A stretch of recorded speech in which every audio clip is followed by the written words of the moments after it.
Ninakusalimu kwa jina lipitalo majina yote. Hili sio jina la mtu awaye yote, bali ni jina la Bwana wetu Yesu Kristo. Karibu katika mfululizo wa masomo ya mwongozo wa kujifunza Biblia.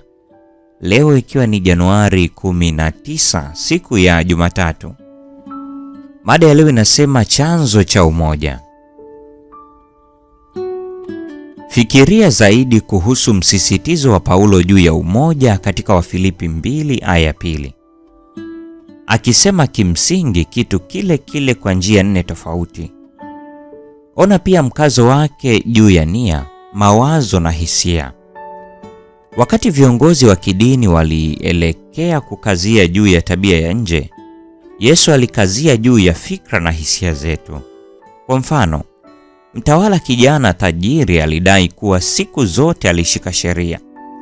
Hata hivyo, kwa kumwambia auze vyote alivyokuwa navyo awape maskini na kumfuata, Yesu alipima kupenda kwake mambo ya kiulimwengu. Pia alisema ni kile kitokacho moyoni au akilini kinachomtia mtu unajisi. Kwa maana moyoni hutoka mawazo mabaya, uuaji, uzinzi, uasherati, wivu, ushuhuda wa uongo na matukano.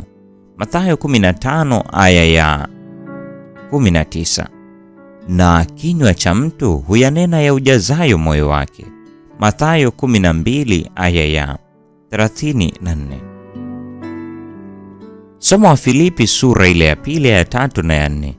Ni hatua gani za kivitendo ambazo Paulo anasisitiza kuwa na umoja katika kanisa?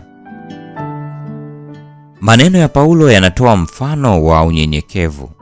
Unyenyekevu wa nia, kuwahesabu wengine kuwa bora kuliko sisi wenyewe, kujali maslahi ya wengine na si yetu tu.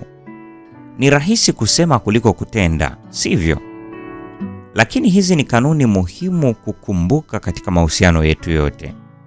Mara nyingi katika mazungumzo kuna mwelekeo wa kujikita zaidi katika jibu letu kwa lolote linalosemwa, badala ya kujikita katika kusikiliza ili kuelewa kile ambacho mtu mwingine anasema na kujaribu kuliona suala hilo kwa mtazamo wao. Mara nyingi mabishano yanatokana na kutoelewana tu, ambako kungeweza kuepukwa kwa kusikiliza kwa makini tu. Huenda tusikubali, lakini kusikiliza na kutafuta kuelewa mtazamo wa mtu mwingine ni hatua ya kwanza ya kukuza mawasiliano na imani.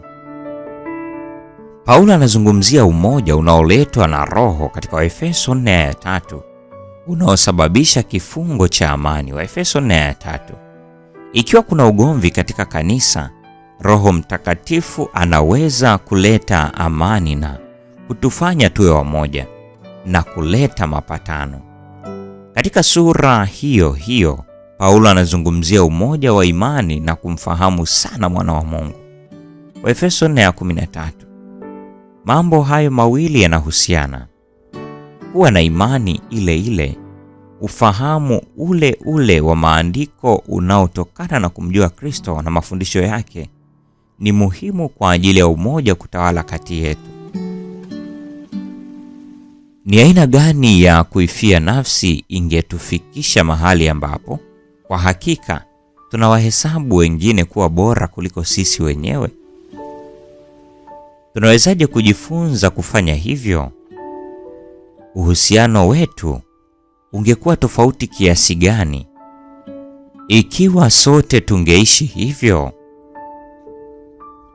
Mpendo wa mfuatiliaji wa mfululizo wa masomo haya ya mwongozo wa kujifunza Biblia, leo ni Januari 19, siku ya Jumatatu, mada ikisema chanzo cha umoja.